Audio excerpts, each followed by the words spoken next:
Hi guys, happy Wednesday, and thanks for joining today's live stream.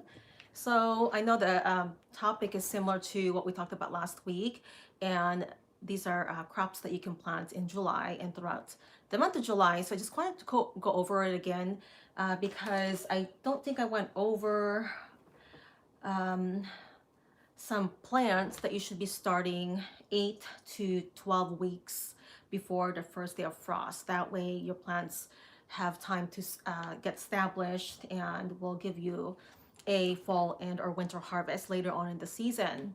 So, but first I'll go over some of the, I think, plants I already mentioned last week. And I'm going to log onto my computer so I can hop on the chat. Okay. So, and then I actually made a list so I don't forget anything or leave any props out this time because I think I was scrambling last week. Hawaiian, oh, let me look on here. There it is. I can see better here. Oh, Heaven Essential, hi. And Jessie saying, hello. Thanks for joining, everyone. Okay, so I'm going to be looking at my laptop because I have a hard time seeing on the phone because it's so small. Okay. Okay. Hi, Ocean Bound. Let me adjust this. Here we go. Nina, hello Nina. You made it. Okay, and organic gardening in North Carolina is here. I got a new channel art in case you didn't recognize. Oh, I can't see, it looks small, but it looks pretty. I need a new channel art actually. I've had the same one for, I don't know, since I started. Let's see. AJ's Greenhouse, welcome. Eric, Len Smith. Thank you, Len. Are you also from the PNW or Pacific Northwest? And oh, also Eric is from the Pacific Northwest. Okay, so it looks like there are a few. So I'm just kind of waiting to see if more people are about to hop on before I go over the plants that I am planting and or that I've sown in the past week. Puyallup. These are Raoul Cons. Zone 9 and oh, Arizona. Okay. Medford, Oregon. So, okay, so I'll go over the plants, and since is it Raul? You're in a warmer climate, you can grow a lot of stuff right now. In fact, you can probably even start tomatoes or transplants, tomato transplants that you can plant in your garden. So, since you're in Arizona, but then if it's too hot, sometimes they won't really bear fruit, so you might have to wait until it gets closer to the fall time. Or you can always start seeds indoors. Let's see. Rider Dust, Colorado Springs. So Rider Dust is here. Ocean Bound, Vancouver, Washington. Fred, California. Hello. Sorry, Bori from UK. Let me scroll down here. And AJ is from Oklahoma. Nina is from Texas. The font is so small on my computer. Let me enlarge it real quick here. And Terry from Odessa, Texas. And Joan has a question. What's the best way to get rid of blight? Okay, I'll go over that in just a minute. So I'm going to go over some plants that we can plant this month first, and then I'll take the questions. But for Joan, before I miss that, before it gets lost in the feed here, to get rid of blight, sometimes, well, you can prevent it. So getting rid of it, you can remove affected leaves. But one way you can prevent blight is not to water the leaves of your plants. And if is this for tomatoes, peppers, because they are susceptible to blight, is keeping the water as close as you can to the soil without splashing it up on the leaves, because there could be potential pathogen. Potentially, there could be some pathogens in the soil, soil dwelling pathogens that can infect the plants. So watering is a good one. Just make sure to keep the water off the leaves of the plants, and also spacing out your plants properly, allowing enough room in between your plants so it'll provide them with enough air circulation and sun. If the plants are planted too close, then they are more susceptible to diseases and even pests. So knowing the mature size of your plant would be a good place to start. That way you know how far to space them out. For instance, in indeterminate tomatoes, they get really big, at least, or you want to space them out at least 36 to 48 inches apart. Okay, so I'll move on now. Let's see. So Ron Campbell is from Florida. And is it Janine from Zone B? Hi, Janine. Shanti Khan. Okay. PNW also from the Midtown Portland. Thanks for joining. Is Shanti? And organic gardening. Okay, I just started some determinate tomatoes in mug jug. Winter sowing stuff. Oh, I love winter sowing. Actually, but I had a bad experience this year because when I opened up the little jugs, the little seedlings got eaten by insects, or I think slugs. So I only had a couple that made it, and they were pretty stunted in growth. So I hope that I'll get something from them. And those were tomatoes, heirloom tomatoes. So I was really bummed. Hopefully, maybe next year I'll start them inside instead. So I'll have a head start. So, okay, oops. So the guy, hi there. My onions flowered and have put out anthers, except they have not opened. Can they be still pollinated? Be pollinated. Stay safe. Hope your garden goes good. So onions flowered but okay, have not been opened. Oh, yeah. Eventually they will open. I have some onion plants that are doing that right now. They're starting to open up. So when they open up, then they'll get pollinated naturally by your pollinators. So bees, wasp, or whatever pollinators you have in the area.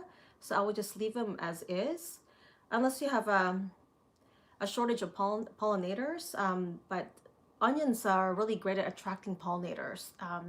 All the onion plants, as well as garlic, they love those kind of flowers. I think they really smell the scent and it attracts them. So good evening from UK. Hi, Ashley. Ashley's allotment. Bears are happy afternoon. Oh, hot afternoon. Heaven's Essential. I'm in California, 9A. Carol Walmsley, hello from England. Rainy here too in the Pacific Northwest. Pretty much the whole week. Again, it's been really hard because I'm trying to grow, but then we're not getting enough sunlight because of all the rain and gloomy days. Let's see. Let's see, how many batches of beans produced from pole beans, Eric Normal? So pole beans, they actually produce throughout the season. That's what I love about growing pole beans, is they'll produce within a 6 to 8 week period. Versus bush beans, they'll only put out one flush of fruit within, I think, about a 2 week period. So you can get a lot of harvest from pole beans throughout the season. Just make sure you're harvesting them before they get really mature. The pods, if they get too mature, the pods can start to get, oh gosh, firm, and they're not really good to eat. So you want to harvest them when they're still tender, when they're small, or yeah, young.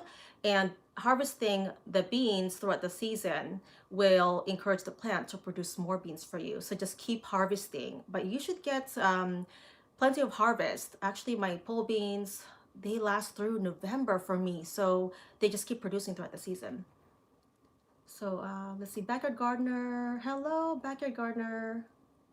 Welcome. And okay, not raining. Oh, nice. Sean, so did I say that right? Shanti. Okay. Okay. Northeast, is that Northeast gardening this year? Any suggestions for edible that could grow on steeper slopes? Maybe may also help with soil stabilization. Okay, so Len, so I would, if you can, plant perennial plants on that slope. It would actually help keep the soil intact. That's what I love about planting perennial plants, because they just, well, they come back every year, so you just leave them as they are, and they eventually just establish themselves, and they won't need as much fertilizing at all, maybe once a year, if that, like layering some compost. But having perennial plants will keep the soil from eroding. So maybe you can try some berries like strawberries. I'm not sure what zone you are at. Maybe even like a smaller blueberry shrubs. And or you can also try leafy greens. There are some perennial leafy greens that you can grow as well, such as sorrel and, oh gosh, actually I started some from seed. I actually started some sea kale, and that's a perennial green. And I think 9 Star broccoli is another perennial. So I got my little packets here of perennial crops that I started last week. So anything perennial if you can, or you the best way to do is also planting, gosh, what's the second crop, like a, so you plant one crop and then actually succession planting. So you plant one crop and then plant another row of crop 2 weeks later, and as you harvest your more mature crops, your other crops will pop up, so they'll also keep the soil intact. So you can try that, but I think perennial plants are really great. You can even plant some herbs. You can have a little perennial herb garden, and they'll come back every year for you once you get them established. And they will grow really well in the ground, and they get really big in the ground. So you'll have plenty of herbs, or even perennial flowers if you wanted to. Okay, so Raul, I love the video of pineapple sage. I tried to grow some in Arizona, got a good size and pops up here and there. One of the favorite plants. Oh my gosh, it's amazing. Pineapple sage, guys, if you've never grown it, the aroma is heavenly. I just go out there and I usually just rub the leaves, but it's a really beautiful plant. The flowers are these trumpet-shaped scarlet red flowers, and the hummingbirds love them. And you can eat the leaves and the flowers. So pineapple sage plant, and it is actually, I think it's hardy all the way down. They say zone 7 and 8, but this is the first time that it has come back for me. And what I did is mulched it with at least, I think, 3 to 4 inches of wood chips and dried leaves last year, and it came back. Years prior, I failed to mulch it, and it died completely. So I was really happy that it came back this year. Okay, here, let's see. Oh, jasmine. I just planted a jasmine plant my mom gave me. Oh gosh. Okay, I think I'm gonna get behind here. So I'm gonna go over the crops first. And I made a list, like I said, don't forget. Okay, so this month, and you can start this right now because they will need more of the warm weather. Oh, the camera's this way. Okay, so first one is beans. So bush beans, pole beans, they take a little bit longer to mature. So bush beans will mature in about 50 to 55 days. So you want to plant them, or plant the beans every 2 to 3 weeks for a continual harvest of bush beans. So let's see, it's July. So you have time to plant bush beans. Pole beans mature between 65 to 80 days. And I actually just started some more scarlet runner beans. So I'm trying to sprout them first to speed up the germination. And scarlet runner beans take about 75 to 80 days to mature, and that's got pole type beans. Next one are summer squash, like zucchini, yellow squash, and those mature between 50 to 55 days. And also don't forget to your pumpkin. This is probably your last chance to sow pumpkins because we are getting closer to fall already. I can't believe it. It's like it's only summer, but it's just gonna fly by fast. So get those pumpkin seeds in the ground. Cucumbers mature in about 50 to 70 days. So I'll hop back on a chat after I go over my list. And sugar baby melons. So I sowed some of those seeds, but again, the squirrels dug them up. So I don't know if the new seeds I sowed will pop up. But sugar baby melons, those round watermelons, will mature in about 70 to 80 days. And corn, I picked up an early variety. It's called Early Glow. And this one matures in about, it says 63 days. So we'll see. As long as these crops are planted in full sun, they will be more productive for you and will grow vigorously. And also, of course, your soil should be fertile as well. And chard, I'm not sure where I put the chard seeds, but chard, you can harvest the baby greens after 30 days, and the plant matures between 45 to 60 days. And what's great about chard, or Swiss chard, is that it is heat tolerant, so it doesn't affect the flavor of the plants, and it has a similar taste to spinach. And also it's cold hardy, so your chard would be a great one to plant your chard. Chard would be a good one to plant sometime this month, and it'll carry over until next springtime because it is a biennial plant, meaning it'll produce the first season, it'll come back in the spring, give you a few leaves before it starts to bolt and flower. So chard is a good one, and I did make a note here that it can handle frost down to about 15 degrees. Last time I grew it, it actually survived the winter and snow. So chard can be pretty hardy. And next one are beets. So beets mature between 45 to 65 days. You can harvest the greens in 30 days. And what's great about beets is you have two crops. So you have the nutrient dense leafy greens, and then later you can harvest the root crop. And it is frost or cold hardy down to about 28 degrees. So you can keep harvesting the greens down to 28 degrees Fahrenheit.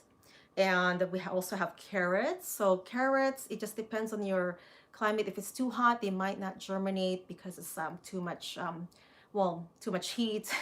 They actually do well in cool weather, but just watch the weather pattern. But you can definitely sow some carrots, and they'll mature by 60 to 80 days depending on variety, and they'll overwinter for you. And what's great about carrots is that you can also harvest the greens, which are edible, and then also the root crop. Okay. Oh, and also, you know what? In the fall time, a lot of these vegetables will taste sweeter in the fall because they produce more sugar so that way they can tolerate the cold weather. So that includes kale and collard greens, and even carrot tops and beet tops. They will taste sweeter in the fall and winter months. And number 10, this is the 10th one here, cilantro. So cilantro is kind of hard to grow because they don't do well in the heat. So again, watching the weather pattern, but cilantro can mature in about 45 days, and they will also overwinter, and they're pretty hardy. In fact, cilantro have survived the winters here down to about 10 degrees in the snow. And once you let your cilantro plants go to seed, you can harvest the seeds, and they will actually perform better for you because they have adapted to your climate. So that's what's great about seed saving is of the crops that you grow, is because they've been climatized or adapted to your climate, and they perform better. Sometimes they're also more resistant to diseases and or pests. Okay, so that's it. Now I've got I think four more crops that I want to go over that you can start indoors if it's too hot outside. Now I started mine outside because it's been cool and rainy anyway. So those four crops are going to include kale, which will mature between about 55, I think 65 days, depending on variety. Collard greens, that can take a little bit longer to mature. Cabbage and broccoli. So I would start these indoors if it's too warm outside under grow lights. And then maybe next month, or at least 4 to 6 weeks before your first fall frost, you can go ahead and transplant them outdoors. But it is important to start them now because they will take longer to mature. Broccoli takes almost, I think almost 100 days to mature. Collard greens about 85 days or so. What else is there? And cabbage, 80 days to 100 and some days. So these crops will need to be started at least between 6 to 12 weeks before the first day of frost, and then transplant them out about 4 to 6 weeks, maybe 6 weeks before the first day of frost. They have time to establish, and they have time to grow, and so they'll be able to tolerate the cold weather. So I think that's it. Okay, so start those seeds indoors. And I wanted to show you what I got last week from Rite Aid because Dee O'Brien told us about the sale. So the seeds I got there were only 33% off, but which is fine because they were under $1.49 a packet. Some of them were $1.29. I think some Rite Aid was selling them for 50% off. Oh, Dee O'Brien, you are here. Okay, I just saw you popped up in the computer. So this is what I got. And I'm so glad I found these because I ran out of beet seeds and I didn't save any. But so I grabbed a couple packets of this Detroit dark red beet seeds, and I think I only paid like $1.29. So that's a good deal. And there's a lot of seeds in here, 5 grams. So that's been hard to find everywhere, as well as romaine lettuce. I cannot find these seeds everywhere, especially in the local stores.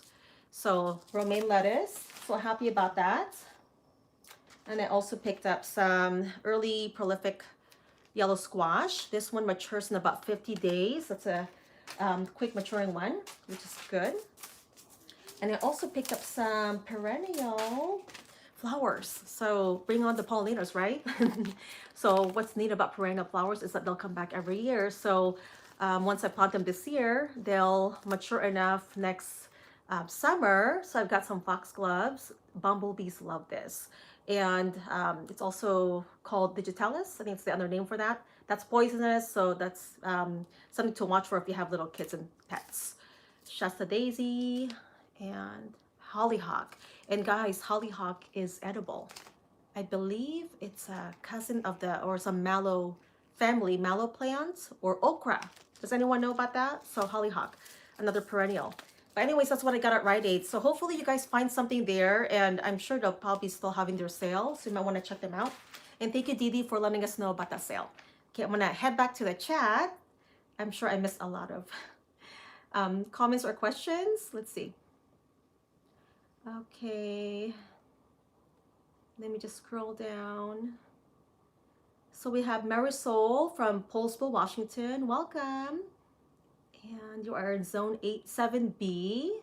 So a lot of these crops you can plant right now if you're also in zone B. Again, watch the weather pattern. If it's too hot, you can start some of these seeds indoors, especially for the cool weather crops. So Fred Viola, is it possible to cross-pollinate a spaghetti squash and the cantaloupe? I have 2 green webbed spaghetti squash. So Fred, that's a good question. Usually cantaloupe will only cross-pollinate with another species within kind of the same family. So similar, oh gosh, what is the name for cantaloupe? Is it cucurbits? Because squash is not, it's not in the same or a similar species. So, but then I don't know, you never know. But that's what, from what I've learned.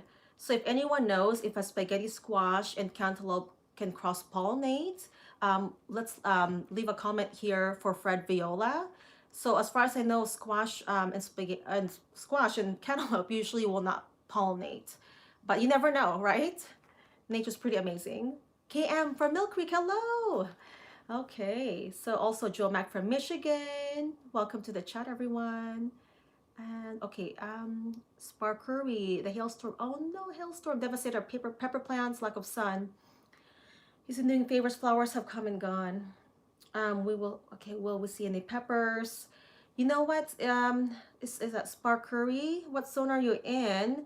They might bounce back quick enough, and if you don't see peppers before the end of the season, you can always overwinter them and bring them indoors, put them in a near the window where you get bright light, or even supplement with grow lights if you can, and they will produce fruit indoors. I've grown peppers indoors before under grow lights, as long as they get enough plenty of light, and also if it's warm enough in there. Usually indoors is warm enough anyway for most plants. So yeah, if you can do that, supplement with grow lights, you can bring your peppers in. But hopefully you'll get something. We had a hailstorm like that, and it just ruined all of our seedlings that one year, and there was a lot of leafy greens. So I pretty much had to start over. There was pretty much nothing left. It was crazy. So Eric, cheers, Mill Creek. Oh, you're also from Mill Creek, or is that someone else? Oh, KM. Let's see. Didi, hello all. Sun is out. Oh, not here. Bring the sun over here. Let's see, Eric, near Seattle. Is it sunny over there too? It's gloomy. I was going to go outside and do the live stream because I wanted to take you guys for a walk in the garden, but then it was sprinkling, so I wasn't sure if it was a good idea today. So maybe next week. Okay, so Pacific Permaculture said, I believe any of the cucurbits can cross. Okay, so Fred, I'm not sure if you saw Pacific Permaculture, so you have an answer right there. So which makes sense because you sent me a picture, and it looks like it did cross with something. So I wonder how it's going to taste if it's between butternut squash and cantaloupe. So I'm curious about that. So keep us posted. Let's see, Joe Mack, I'm growing pineapple seed. Oh, We love it too. There's a couple of us that love the pineapple sage. So you guys, that's something to add to your garden. Pineapple sage, you will love it. And you know what you can do with the pineapple sage leaves and flowers? You can make them into candied leaves and flowers. I did it before a couple of times and the kids loved it. So, and I know it's candy, it's got a little sugar, but you know, there's some vitamins and minerals in there. Let's see. Can plant beets, okay, this time in the year in Portland. How about cilantro, basil, too late? You are in Portland. You can still start cilantro from seeds, but make sure you have full sun. I mean, it's July, August, September. Basil actually does do okay in both warm and cooler months, so it'll probably carry on before the frost hits, and most likely basil will be killed by frost around, I think, 32 degrees. Now cilantro is a different one because they will overwinter and is more cold tolerant. So it's at Shanti. So just make sure to watch again the weather pattern. If it's too hot to start cilantro outside, don't do it. Maybe wait a few weeks. Basil will germinate more in a warm weather, so you can start that right now. And again, full sun's better. At least 6 to 8 hours is best. Otherwise, if you grow them in part shade or part sun, they're not going to grow as fast. And let's see, beets. You can sow beets, yes, because they will carry on through the fall and winter. And even if you don't end up getting any taproot from beets, you can harvest the leafy greens. They are so nutritious. Bone set? What's a bone set? Raul, I'm not sure. Anyone have an experience with bone set? Let's see. Why my radishes are just, I'm gonna move on to sorry bori. Why my radishes are just growing leaves? What type of soil? So okay, so sorry bori, if the weather gets really warm, the radishes some of they will just produce leaves and then eventually go to flower and go to seed. They are a cool weather crop and they do best between 50, 75 degrees. So radishes, and sometimes, let's see, they do best in full sun, but soil should be loose and loamy and fertile soil, okay? But sometimes this time of the year, radishes won't really do well because it's too hot for them. So those are good to sow later on, this maybe towards the end of the summer, maybe mid-August, closer to fall, and they mature quick enough anyway in about 21 to 35 days, so you can wait on radishes. I'm not sowing any radishes this month and next month, maybe the end of next month, since they do prefer a cool weather crop. Okay, let's see. Carol, pineapple sage sounds really nice. Yes, I think you'll like it, Carol. And you can buy some plant stars too. They sell them at most garden centers. Didi O'Brien, I love pineapple sage as well. Not a lot of luck getting any flowers. Try trimming for the upward growth. I love that cuttings root. Yes. The flowers on my pineapple sage don't set until closer to fall or even past that. So I don't know why, but my pineapple sage would always flower between October and September? October and November, and it'll flower throughout almost the whole month of November. So maybe just wait. I think it takes time for them to mature. But mine has never flowered in the summertime. It's worth the wait. It's such a beautiful plant. So DB21 from California is here. And let's see, my bush beans have sprouted. Nice, good, good. I'm sowing more bush beans this week. Let's see. AVX, CADX Twix. Hello. Oh, thank you so much. Is it AVX CADX Twix? I'll try to abbreviate it. And Joe Mac, my grandson loves going to the garden and eating them straight. Yes, it's so wonderful. I love that. Our kids do the same. We pretty much just forage in the garden. That's what I do when I'm out there working. I just eat leaves, berries, whatever's ready to harvest, and when I'm doing my garden work, I just eat as I go. So it's so much better for you anyway, right? Fresh off the plant. Let's see. Beet greens taste like spinach. Also, yeah, just like chard, right? Mr. B just said that. So beet greens, guys, if you haven't grown beet greens or beets, you can eat the greens. Raul, I bet it's refreshing seeing kids. Yes. And it's so good for them because they get to experience firsthand where food comes from. And you know, sometimes a lot of kids are not exposed to that. So I think it's so important. Um, um, I volunteered a few years ago when my kids were little at their school, and it was such a great experience because I got to show them, you know, where food comes from, and they were so happy to see when the strawberries started producing, and they're like, oh my gosh. So I think it's so important. It's such a great lesson, vital lesson that we should be teaching children. Does anyone know any site for seeds? Oh, seeds trading. Ooh, oh, you know what?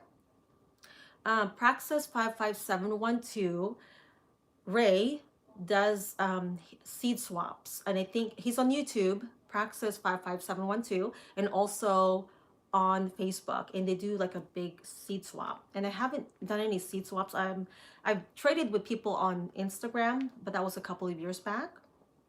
Is that something you guys would want to do? I just don't know how to host it on YouTube. I'm not sure if people host it on YouTube. I know Ray host it on Facebook, on his Facebook group. Okay. Alexa Bond, I'm growing beets and radishes indoors. How long should I wait before planting them outside? Don't want to eat it to die. Ooh.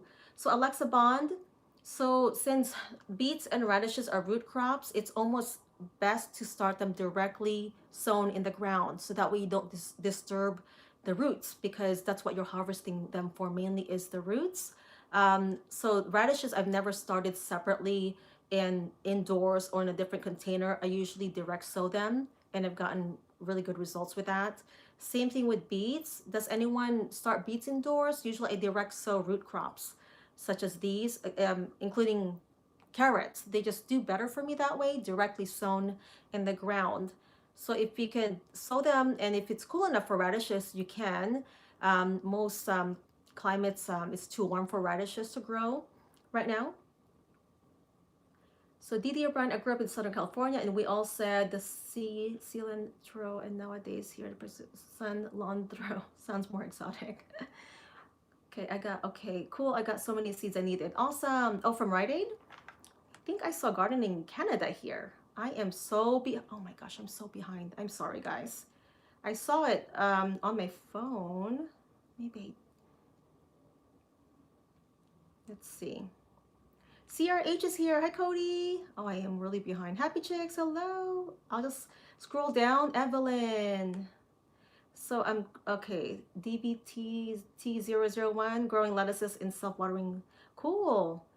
Home Depot, picker box. Nice. Tuesday, McButter, Central California. Thank you, DBTT001. Thank you so much. And Happy Chicks, hello. Did I say that already? Oh my gosh, 94 degrees. That's hot. Fresh Landscape, hello. Fresh Landscape, welcome to the chat. Thanks for joining. And I think I saw Gang Yin. I think my computer is kind of behind, but my phone's, it just keeps popping up. Let's see. My cilantro and basil are going crazy. That's nice. That's awesome. Terry, nutrients for peppers. Ooh, pretty much, you know what? I usually just use compost and worm castings. That's all I use on all my plants. But for peppers, I think same thing for tomato. I think some people use bone meal for phosphorus, but for me, I just like to use a couple of things to keep it simple. I also use worm casting or nutrient tea. You can do compost tea and do a foliar spray or just water with that. And the compost, if you have just organic compost, as long as your soil is healthy, your plants are going to produce for you. And to me, there's no need to be adding all these soil amendment, because if your soil is already fertile, your plants are going to grow well and be productive. So that's pretty much what I use. It's just like, oh, if you're planting containers, you can buy the pre-mixed potting soil. And if you make your own, you can add about 25-30% organic compost. So, but if anyone else have any tips for what other nutrients for peppers, please let Terry know. Other than that, I usually just try to keep it simple as much as possible. Hi, gang. Okay. Let's see, Pacific. I just looked up sugar bits online. Some gardening in the I guess plants are constantly adapting. Okay. So, enriched refuge. Howdy from Deb in North Central Washington, Okanogan Valley, Washington. Hi there, Deb.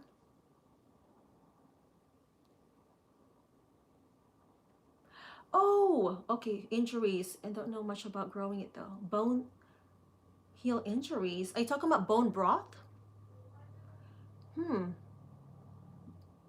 I wonder if because well, if you boil the bones, it'll extract all the collagen and amino acids, and that's actually really good for healing the body, and it actually helps with, I think, your joints. But do your own research. So if you're talking about like the natives used bone sets, so I wonder if it's like, gosh, I'm not sure if they pulverize the bones or they boil it and drink it, but bone broth is really good for you.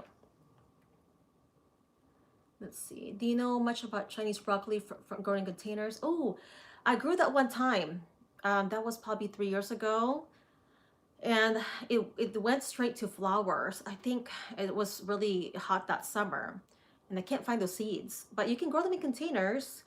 If you're or if you're growing in a container, just make sure it's big enough. So I would plant one Chinese broccoli in a 5-gallon pot.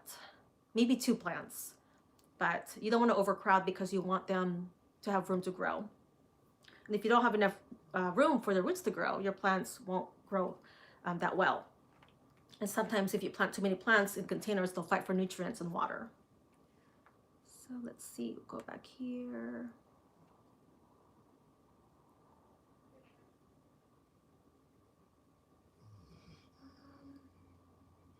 Okay, any more?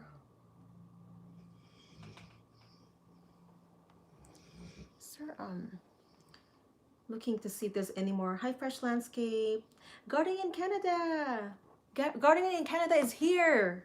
You guys, check out her channel. Her name is Ashley, and she provides excellent content. She is a soil scientist. You will learn a lot from her. So she is here in the chat. I'm not sure if she's still here, but make sure to stop by her YouTube channel, Gardening in Canada, and I also follow her on Instagram. So Esmylin Ramirez, what can I grow in North Texas? It's hot. Ooh. If it's hot there right now, Esmylin, you can start seeds indoors, especially if you're planning on having a fall garden. So your cool weather crops, just kale, collard greens, broccoli, cabbage, those can be started indoors about, let's see, between 6 to 12 weeks before your first frost date. For broccoli, cabbage, and some collard green varieties, they take longer to mature, so I would start them at least between 8 to 12 weeks if you can. So you want to count back from your first day of frost. Mine is November 17th, so you usually count back, and that's how many weeks you'll figure out from, let's say, today, and how many weeks you have before you need to start those plants. But for now, since it's hot, you can still sow a lot of the plants that I named off in the beginning or in the middle of the video. You can sow beans, summer squash, cucumbers, sow your pumpkin. What else did I put here? Corn, chard, well, beets and carrots if it's not too hot, so you might have to wait till next month. But any of the warm loving crops you can plant right now. If you have transplants, you can do that too. So you can even plant tomato transplant, pepper transplant, because I think it's pretty warm over there where you are at. You said it's hot, so you have a longer warm growing season, longer growing season. That's warm. Workers ransom. What growing zone do you instruct from? Maybe. Oh, hi. I'm from Pacific Northwest, Zone 8B. I'm going to try juicy fruit gum to control my mold. Oh. Joe Mac, okay, let us know. I used to love juicy fruit gum when I was little. Now they color it. I think it's yellow now. They put food coloring on the juicy fruit gum. Chris K from Snohomish County. Hello. Thanks for joining. Lot of locals here today. Let's see. Joe Mac agrees in the garden every day. Me too. Let's see. seeing to see, checking to see if there's any. Okay, so Ganging, you're growing radishes and daikon, and it's doing well. They're doing well. So Didi O'Brien, you can start indoor beets in a container that decomposes like peat. Okay, that's a good one. That's a good tip. So whoever asked, oh gosh, I forgot, asked about starting beets and radishes in containers, you can use a decomposable, oh gosh, seed pellet or a seed starter. So that way you don't have to mess with the roots and transplant them. You can just peel it off or just put it straight in the ground, and that'll all break down eventually, or peel some bit off. Yeah, ZE, that's happened to me. We've had a lot of issues with the green, oh gosh, cutworm, or is it the white butterfly? White butterfly, that's the larvae of the white butterfly, and some cutworms, which is a moth larvae. Let's see, Gulf Coast Southern Living. Hi from Mississippi. Hello, Terry, you're welcome. So what was? Make sure for ZE, if you can go outside in the morning, pick off those cabbage worms or cutworms, and then relocate them so the wild birds can eat them. Or if you have chickens, you can feed them to your chickens. But for me, that has worked. That has been very helpful, and that's what has worked for me is hand picking them. So let's see here. So Big Ross, I planted a tomato and sweet pepper plant that I bought at the same time. The tomato is growing big and the pepper hasn't done anything. Pepper, you know what? Sometimes it just depends on the variety, and some pepper plants do take longer to mature than tomatoes. I'm getting more tomatoes right now than peppers. Some varieties mature quicker, and it depends on, let's see, when they were started, but try to plant them in full sun if you can, okay? Full sun, fertile soil. Mr. B, I have a problem sowing small seeds. Any suggestions that might work? Oh, sowings. Oh, you know, I oversow a lot because it's kind of hard to handle the tiny seeds, right? And I usually just sow generously. And when they sprout, I pick off or I thin them out, and then I take those thinnings and you can eat them like microgreens. They are pretty much microgreens. So small seeds, any suggestions? Do you guys have any tricks on doing that? For me, I try to pour some seeds on my hand here, and then I just kind of pinch a little bit and then sprinkle just like that. So if you don't want to oversow, but oversowing is not a bad thing because you'll end up you're increasing your germination rate, and again you can pick them out and eat them too. So but I know I don't like to waste seeds. So, but that would be, I mean, that's my trick is, you know, just pick a little bit at a time and just sow what you need. Let's see, Sailor Steve. Okay. Okay, Didi, my feeding secret for peppers and tomatoes. Okay, he's got a tip on feeding peppers and tomatoes. I think that whoever asked that question, Didi O'Brien posted something on that. Oh, okay, Joe McBaracito. Oh my gosh, am I way behind on this chat? Let's see. Ooh, moth larva. Yeah. Let's see. I keep seeing those, finding those cocoon. The I think it's a moth cocoon, the dark reddish cocoon in the soil. How much do I water peppers a week if the temps are, oh gosh, 90 degrees? Fresh landscape, water as needed. So if it's really hot and the soil's drying out too quickly, you can tell just by looking, or you can stick your finger in there. You stick your finger down up to the first line of your finger, and if it comes out really dry, then water as needed, especially if it's drying out. So it just depends on where you are. You might have to water daily or every other day, but just check. So Fred, so you saw that, okay, good. Pacific Permaculture commented on your melon, cantaloupe, and your squash. Okay, I think that's it. Am I caught up now? Raul, been following for a few years now. Oh, thank you so much, Raul. Appreciate it, guys. Quick look, the sun is out. Oh, it is out. But it's gonna be cloudy again, I think. Yeah, it's brighter in this room now. Let's see. Okay. Okay, I got some bone set seeds. I believe her name is Eupatorium perfoliatum. Oh gosh, I'm not sure if I pronounced that right. Um, okay. Ooh, interested in what that is. I'll have to look into that. Is that a medicinal herb? The bone set seeds? Okay, awesome. Gang Yin, you saw that comment about the 5-gallon container. Okay, I think that's it. Okay. Chicken Beach, hello. Let's see, I water daily because 90-degree heat. Okay, so Joe Mac is watering daily. So yeah, water as needed. Don't let the soil dry out completely because your plants will go into stress mode and then they can't uptake all the nutrients that they need if the soil is too dry. So yeah, water daily if you have to. Okay, medicinal, so it's a medicinal herb. Nice. I love growing herbs. They all have medicinal benefits, and you can just grow them right in your backyard and make tea out of them.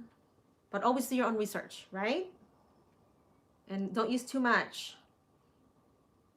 Okay, I think that's it. No more questions, guys. So let's see. Oh, okay, I've been on for about 45 minutes. Hopefully I didn't miss any questions in there. Sorry if I did. I was, it looks like I was running behind. Robin, hollyhock seed. Oh my gosh. You know, I actually had a malva plant and I let them self-seed and they just kept growing throughout the season, but they're a cousin of hollyhock. So I have the packet, I haven't sowed it yet, but I'm looking. So in the packet it says, it really usually shows you when to sow depending on your zone. It says for me, May to June, it's already July. So let's see, where are you, Robin? What zone are you at, or you're in? What state are you in? Because in some areas you can sow them now, even through fall. Oh my gosh, I can't see. So I might have to plant this next spring. Darn, so pretty. Look at that. Look how beautiful that is. And the bees love this. Let's see. Chicken Beach, the celery I'm regrowing, prefer cool weather than right now. So celery does well in cool weather. So mine are bolting. So I'm not sure if yours are flowering, but mine are about to set seeds. If you were to plant them now, they will overwinter. Oh, actually, this celery that's flowering, it's from last fall that I started from scrap, put it in the garden. It lived through the winter. It overwintered and came back in spring. Produced a few leafy greens and some thinner stalks, and then it's now growing to seed. So I think in August I'll be able to harvest some seed. So keep in mind when you're regrowing scraps, they're not always going to produce a lot of foliage or leafy greens for you to harvest. And if you're regrowing a taproot scrap, it's not going to produce another taproot, but it'll produce leafy greens and then seeds later on. So what's neat about regrowing is your vegetable scraps that you buy from the grocery store, is this a way for you to get seeds. So, but keep in mind some root crops such as parsnips will produce leafy greens, but those are not edible. Those are poisonous. Okay, so don't eat the parsnip leaves, and always do your research before you eat anything anyway that you're not familiar with. So someone, strawberry. Okay, strawberry. Something about strawberry. Oh, fresh landscape. No, strawberries like fertilizer weekly. No. You know what? I just fertilize them usually in the fall and sometimes in early spring, but you don't want to give them too much nitrogen because then they'll mainly focus on the leaf production and also can lead to fruits that are mushy and too soft. So strawberries, you don't need to fertilize weekly at all. I'm growing mine in the ground, so I actually reached out to, oh gosh, Organics Best Urban Gardener, Martin Bruchot, and he recommended that since I'm growing strawberries in the ground, to put a layer of compost in the fall, and that'll break down and feed them um, come spring. So all that compost will break down eventually and feed them for the springtime. So I rarely fertilize my strawberries, maybe like once a year. So I wouldn't feed them weekly, okay? And if your plants are not established yet, they might not set that many fruits this year. So you might want to give it one season and then let it fruit next season. I love my herb garden too, Joe. Oh my gosh, I need to prune them. It's so crazy. I was going to do a garden tour, but the herbs are so, they're just so tall and wild, and they're about to flower. So I waited a little longer, a little too late. But guys, if you don't want your herbs to set flower and seed, prune them back as soon as possible before they even start to grow those smaller leaves, because they do get taller and the leaves start to get smaller, and then eventually the flowers will emerge. And this is my lemon balm that I kind of neglected, and it's kind of bad because lemon balm will self-seed and grow like weeds, and that's happened to me. So I need to get this done as soon as possible. And you can prune your herbs up to a third of the plants, and that will not damage them, but don't prune more than that, so that way you don't stunt their growth. Let me see. So Robin is from zone 8. So Robin, you can grow a lot of the vegetables I went over earlier today. My strawberry is 1 year old, and oh no, Skathir, they started dying. Are you watering them? Make sure to keep the soil watered, okay? If they get too stressed from lack of water, then they could start to wilt because they're not getting moisture and they're not getting nutrients. Okay. First landscape, can strawberries deal with the daily watering with 90 degrees? Yeah, if that's hot, that's pretty hot, so you will probably most likely have to water daily. Just make sure you have good drainage holes so that way the roots don't sit in the water. But I would have to water daily in that case. 90 degrees is pretty hot. We complain about 75 degrees being hot here. Okay, we rarely get temperatures that high, and when we do, we're just we're big babies. Okay, enriched refuge. I have a gazillion hollyhocks. Oh wow, they are so pretty all over my yard and around the garden. Keep watered well. There is a hollyhocks weevils that will attach this. Oh no, to plants. So enriched refuge has a lot of hollyhocks. That's wonderful. Do you eat the flowers? Because I think most or some of them are edible, right? So John, learning how to kitchen scrap, composting kitchen scrap, or regrowing some kitchen scraps, right? You're welcome, Kathir. I've been feeding banana tea to my container strawberries when they flower up. Oh wow, I never tried the banana tea. Oh no, okay, Didi. Good to see you, Didi O'Brien. Thank you so much. 96 degrees, Fred. Oh my gosh, that's hot. Keep hydrated and keep your plants watered. Okay. All right, guys. So I think I hope I got to all the questions, guys. If I didn't, I apologize. And if you're still there and you still have a question, if you want to post them now before I log off. Oh, okay. Because I think, so enriched refuge, okay, maybe just some hollyhocks. But I know the malva that I have is a cousin of the hollyhock family, and I can eat the flowers off those. So maybe do some more research on that. I don't think my package showed if it's stated edible. So do your own research, guys, okay? But I know I think my mom told me that maybe some of the variants are edible, but just always do your research. So Beth is here. Hi, hello, Beth from Spokane. Oh, awesome! Your kale is growing strong. That's good to hear. We grow a lot of kale here in Washington because that's one of the crops that do really well. So guys, if there's a crop or crops that do really well that you've grown, plant those every year, and then even try different varieties, because if that's what does well, then you'll always have something to harvest. And if you let those crops go to seed, then you can plant those seeds and they'll do even better for you because they've grown in your climate. But like with Beth here, she said about the kale is you can plant so many kale varieties. It's so much fun. So it's not just something that you'd buy from a big box store. You can try different ones. So last year I tried 1,000 head kale. beautiful plant. The leaves are humongous. So I'm waiting to harvest those seeds, and I really want to share them with you guys this year. So stay tuned for that. And I'll be also thinking about sharing seeds that I've grown too. In the upcoming videos, I'll let you more or give you more information on that later on. Let's see. Dandelions all okay, all spring are my diet. Oh wow. Okay. I'm afraid to eat the dandelions because the ones that grow between our yard and the neighbor, I think they use oh gosh, chemical fertilizer or pesticides. So we're careful about not harvesting them unless it comes from our yard. But my mom loves dandelion tea. She makes dandelion tea. Hi, Teresa. Oh, it's okay. Good to see you. I'm just hanging out for a few more minutes. So if anyone else has any questions and if I missed them in the chat, I'm just hanging out here for a little bit. Joe Mac, yes, we love kale. It is so versatile. So yesterday I put it in our soup, and then we also put it in the pasta salad. You can make kale chips. You can stir fry it with garlic and onions. It's so good. So you can do so much with kale, and it's so good for you.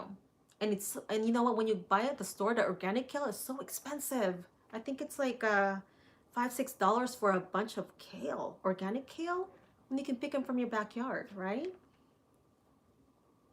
You too, Robin. Thank you so much for stopping by today.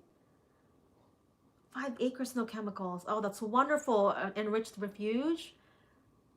We'd love to move and find an acre or so too. I just don't know when yet. Waiting for how things to calm down.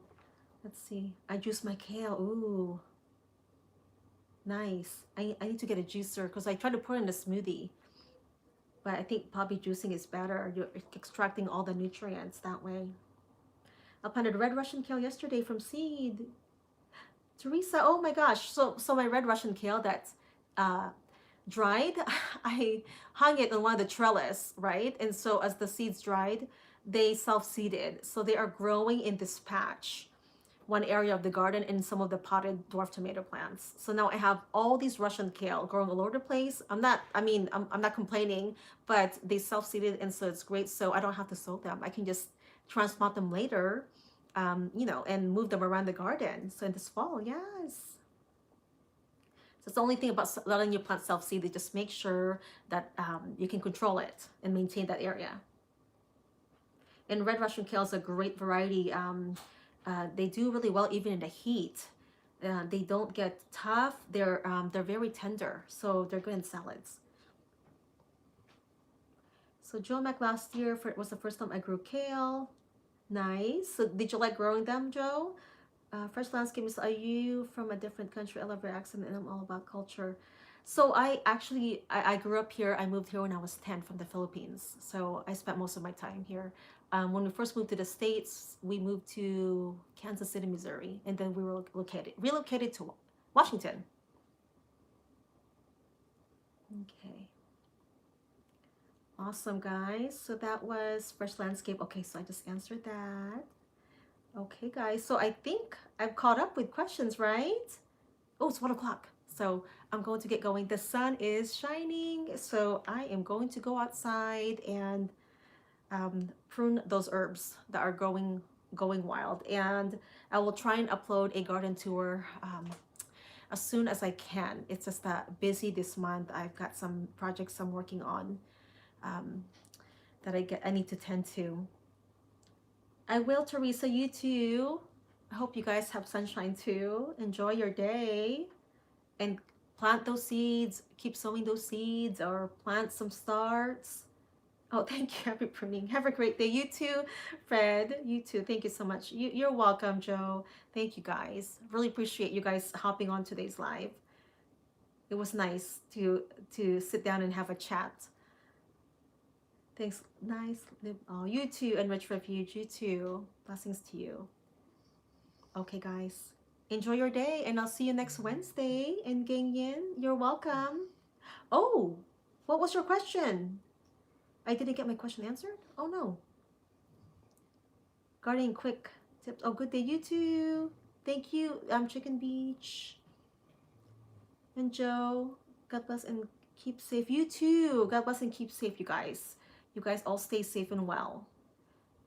So again, if you want, you can email me, learntogrow2@gmail.com, and I will try and get to your question as soon as possible, okay? Bye, Teresa. Oh, I did answer it. Okay. Well, if not, you can reach me there or on Instagram, Learn to Grow. Or you can leave a comment here. Oh my gosh. And I'll try to get to it as soon as I can. Okay, guys. Have a wonderful day and happy gardening.